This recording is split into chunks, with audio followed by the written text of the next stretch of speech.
masukkan MA10 kan, kita akan nampak dia lagi MA10 high warna kuning masa tengah turun. Kan?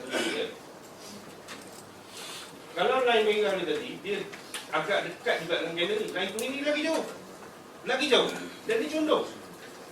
Dia tidak akan naik selagi dia belum boleh cross ni. Yang inilah candle yang kita panggil dia candle arah. Ini. Candle yang mula-mula sekali daripada keadaan menurun ni tadi. Tak ada satu candle pun close ke atas kan. Ni candle yang mula-mula sekali close ke atas. Candle ni. Mana ni kita insert bagi nampak. Ini adalah candle arah. Dulu namanya candle gangster. Tapi kita dah sekolahkan dia. Dah kembali ke pengajaran, dia jadi candle arah. Dia gangster. Sekarang dia nama dia candle arah. Okay, inilah candle arah. Tapi sebab tak ada Bollinger Band, kita tak tahu dia arah kukuh tak kukuh. Sebab kita faham Bollinger Band tadi, BB tadi apa? Zone buy, zone sell kan. Kalau dia berada di dalam bawah mid BB ke low BB, dia masih berada dalam zone sell dan dia tak kukuh. Kita cuba masuk ke Bollinger Band. Apa kita nampak? Dia belum melepasi mid BB. Dia adalah candle arah, betul. Tapi candle arah yang belum begitu kukuh. Tunggu sehingga dia close di atas mid BB. Baru dia masuk dalam zone buy. Baru dia boleh kukuh. Okey. Jadi sekarang kita nampak dah ada candle arah buy. Kalau kita masukkan complete-nya mana ni? Complete-nya candle arah buy dah ada yang kukuh. Dia dah turun retest. So ada kemungkinan dia boleh naik lagi. Tapi tempat bila nak pergi nak naik, dia ada halangan-halangan dia lah. Sini ada MA5 dia punya halangan, ada top BB dia punya halangan, previous high ni pun dia punya halangan. Jadi tempat-tempat yang kita mungkin sasarkan, pertama dia akan cari sini dulu, lepas tu dia mungkin akan try sini, dan kemudian mungkin dia akan cari sini. Kalau dia close di luar, dia jadi momentum, baru dia naik. Okay, yang candle arah buy tu boleh dimatikan oleh candle arah sell. Ya. Dia kena dimatikan oleh candle arah sell baru dia mati. Kalau dia tak ada candle arah sell, maknanya selagi candle arah buy itu tidak ada candle arah sell wujud. Maknanya dia masih lagi candle arah buy lah. Arah dia masih buy. Belum ada candle arah sell. Yang ini kita tak boleh kata candle arah sell sebab dia open di bawah. Kita nak dia close di bawah. Ini candle yang open di bawah sebab gap hari tu. Dia open di bawah MA510. Dia bukan close di bawah. Yang kita nak adalah ini dia close di atas MA510 high baru betul. Yang ni dia open di bawah, bukan close di bawah. Kita nak dia macam ni, dia close di bawah. Dia close di bawah. Ni close di bawah. Yang ni open di bawah. Jadi dia bukan candle arah. Dia bukan candle arah. Okay? Jadi kita ada sasaran mungkin sampai sini, mungkin sampai sini, mungkin sampai sini. Kalau dia buat ni close kat luar, dia jadi momentum. Ada kemungkinan dia boleh naik lah, insyaAllah. Kalau tak, mungkin minggu ni dia turun buat momentum, buat arah yang baru ke, kita tak tahu. Sebab kita nampak dia dah mula condong, dia mula datang, maknanya dalam keadaan sideways weekly, sideways tak ada arah lagi. Okay? Okay, yang berkaitan candle arah, candle momentum tadi ni semua faham ke? Candle arah, candle momentum. Candle arah. Candle arah je ya. Okay. Kita kecil. Okey, ni berkeadaan di mana keadaan okey, yang dikatakan candle arah. Candle arah adalah candle yang dia macam setup lah, dia setup nak menunjukkan dia nak pergi mana. Dia nak pergi ke arah buy ke dia nak pergi ke arah sell. Jadi dia mesti melepasi. First and foremost, dia mesti berlawan arah daripada arah yang sebelumnya. Contoh macam sekarang. Macam ni ni dalam keadaan menurun kan, di dalam trend. Candle semua close di bawah MA510 high dan line tu berada pada body candle. Downtrend lah. Downtrend. Sehinggalah sampai kat sini. Sekarang candle sudah berjaya close ke atas. Ni candle ni. Daripada atas ni tadi, ini mula-mula close kat bawah MA510 kecil sangat tu.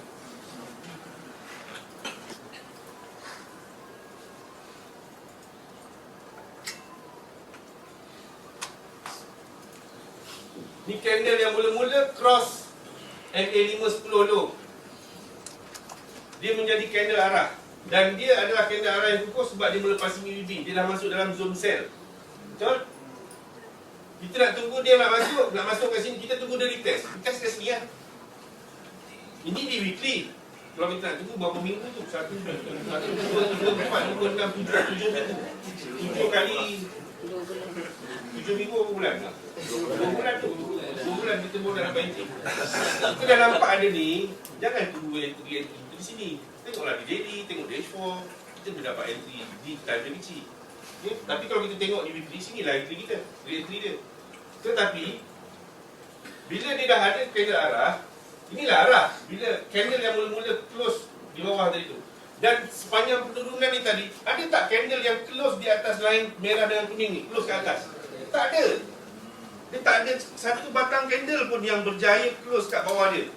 Habis kuat, dia naik cuit dia je. Dia naik test je. Naik test. Naik test je. Sehinggalah sampai ke sini. Sehingga dia sampai kat sini, baru ada satu candle close ke atas dia. Nampak candle ni? Ada yang terlindung ke sana kan? Ni, candle ni. All this while kan semua close kat bawah. Bawah MA510 high. Semua close kat bawah MA510 high, tetapi candle ni close ke atas MA510 high. Ni, candle ni. Itulah candle arah. Yang pertama close di atas dia. Close ke atas MA510 high. Ni. Ini candle arah. Tetapi dia tidak masuk lagi ke dalam zone buy. Kita nak buy kan? Sebab ni adalah candle arah untuk buy. Dia bagi petunjuk yang dia nak naik. Kita nak, dia dah bagi kita nak arah yang kukuh. Kalau arah yang kukuh, biar dia sampai close ke atas. Close di atas ni BP. Sebab dia dah close ke atas BP, maknanya dia dah masuk dalam zone buy. Kita nak buy sekarang ni. Bila dia start close ke atas, dia buat arah yang kukuh. Jangan terus masuk. Jangan terus masuk. Kita tunggu dia retest. Dia akan turun cari MA510 low. Sini baru kita punya set up untuk entry buy. Tadi ada yang tanya kepada saya, bang, macam mana bang? Ada candle momentum dah ada. Saya masuk candle momentum buy, saya masuk buy, tiba-tiba dia turun. Dia turun, saya cut loss, saya masuk sell. Saya sell dia naik atas. Kerana dia dah ada arah, lepas tu dia masuk buy. Dia turun. Ini kalau di weekly lah, weekly ni beratus ni. Ini cerita katalah hourly. Dia turun mungkin 40 pip, 50 pip nak mencari MA510 tu. Bila dia sampai ke sini dah floating 40 pip, 50 pip, dah goyang. Sebab sini masuk tak jaga MM lah. Main masuk je kan, tak jaga dia punya MM. Jadi bila dah turun sampai 30-40 pip, goyang lah. Goyang cut loss. Masuk sell lah. Bila tak lepas dia naik. Jadi bila ada candle arah ataupun momentum, sabar, tunggu dia retest. Kalau dia momentum untuk naik, tunggu dia retest yang bawah MA510 low. Kalau dia ada arah buy, tunggu dia retest kat MA510 low. Kalau dia retest tak lepas, tak break, macam ni lah dia tak break. Dia hanya test juncuk jarum je, close ke atas. Ni namanya tak break.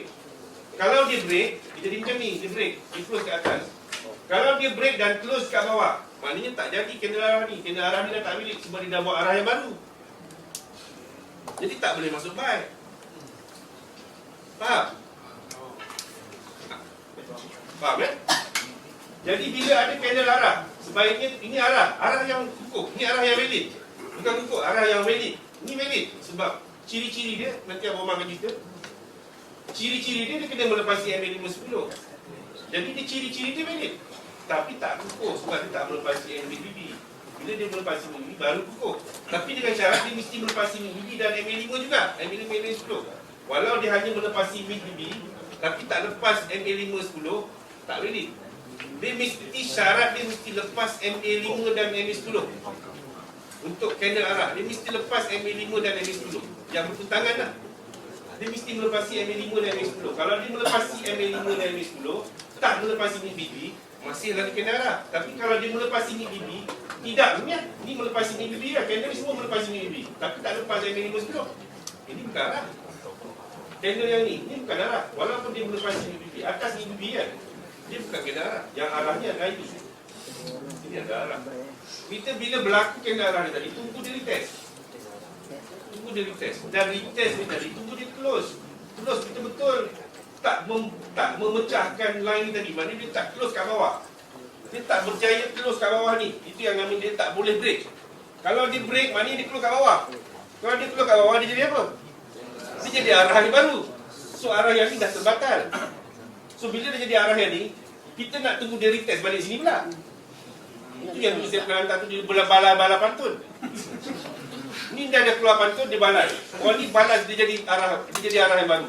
Dia naik atas balik. Naik atas break. Dia kena turun bawah balik.